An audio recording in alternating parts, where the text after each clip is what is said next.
Angels in Australia. There are 13 angel groups now, approximately, and a few more in development.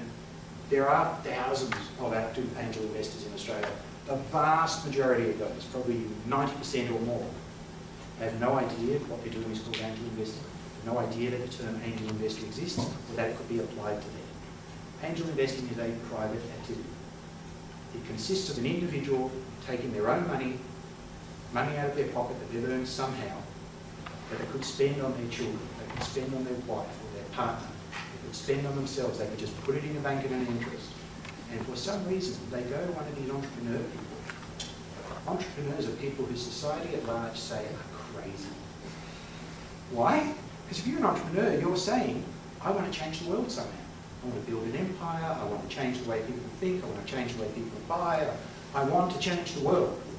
That's the big opportunity of an entrepreneur. That's crazy.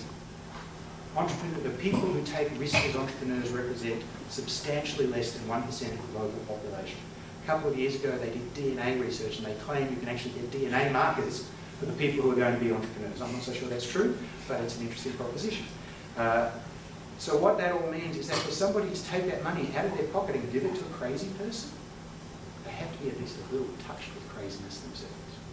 And that's why most angel investors are themselves experienced entrepreneurs.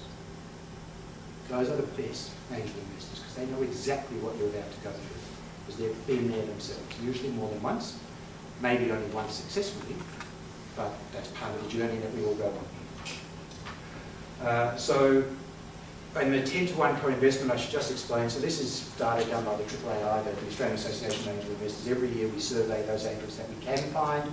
Those are mostly the angels in those groups because they're identifiable. You can reach to those people. They've got an organisation, and a brand, and a website. 10-to-1 co-investment is just pointing out that angels tend to generate other investment in a business. So for every dollar in 2011, for every dollar that angels invested in a business, out of those surveyed, 10 other dollars flowed into those businesses in investment. On average, I mean that's a survey, right? Not every business. Now I have to tell you that's actually distorted by one very big deal. They got $16 million of venture capital funding in the life science sector. So if we take that out, we go back to the more normal year-on-year average of 5-to-1. But that's still pretty damn good. You can get investors into your business who are likely to bring you 5 times as much money in investment as a result of their investment, then that's a pretty good strategy to take on. Right? So, we've talked about where the money is. So I've already told you who angel investors are. They're private people who are investing their own money in 2 characteristics that make angel investors different to other private investors. Angel investors have an intention to build a portfolio of early stage, high risk investments. And angel investors only invest when they can invest their intellectual capital as well as their financial capital. They are not passive investors. They are not reactive investors. They are proactive investors. They want to help the business succeed. It's very simple. Why? Because if they help the business succeed, they are more likely to have a successful investment. It's really not rocket science. So that's the key thing to understand. So I get a little bit annoyed when I read in the media so angel investing, and they're just talking about average private investors. There is nothing wrong with all these different types of investors. It goes back to which type of investor do you need, do you want, and you get access to. And you can have a mix of them.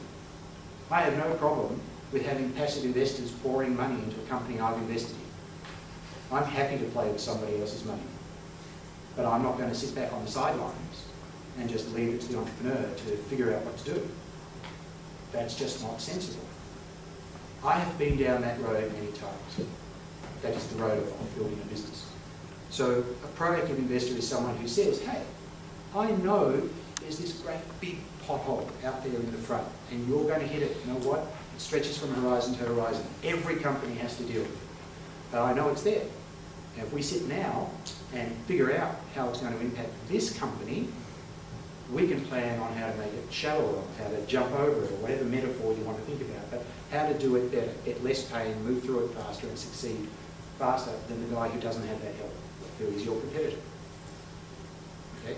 So that's very simple way of talking about what proactive means.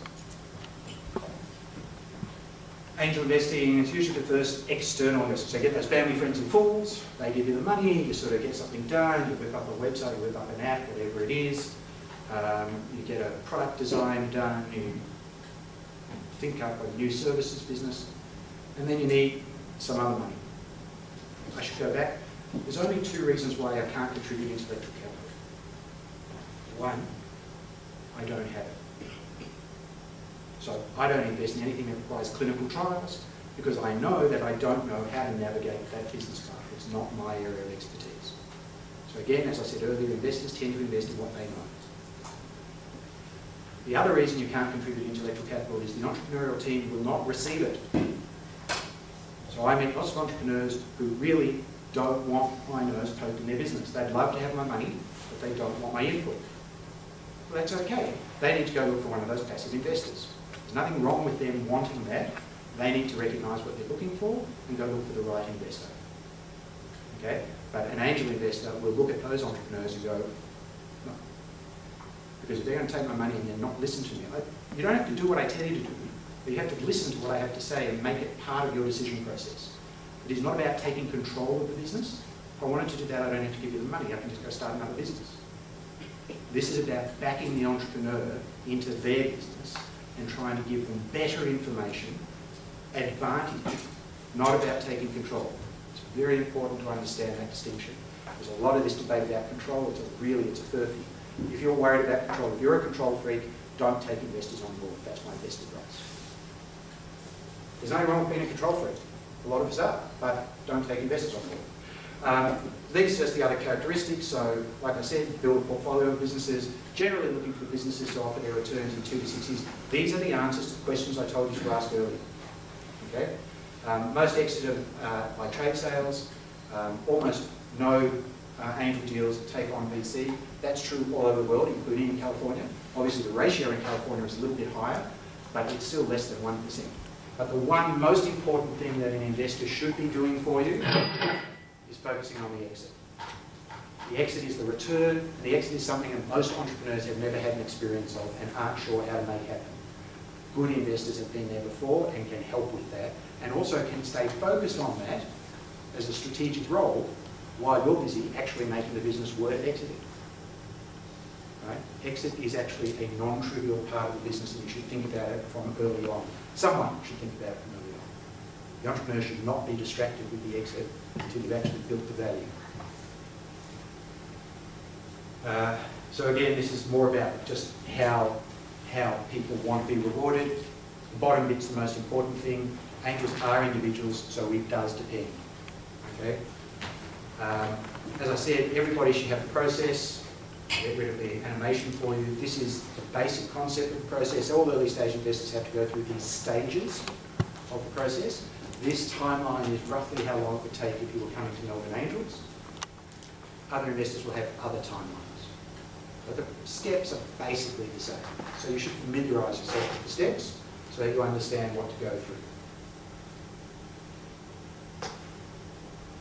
This is just more about what we can offer if we invest.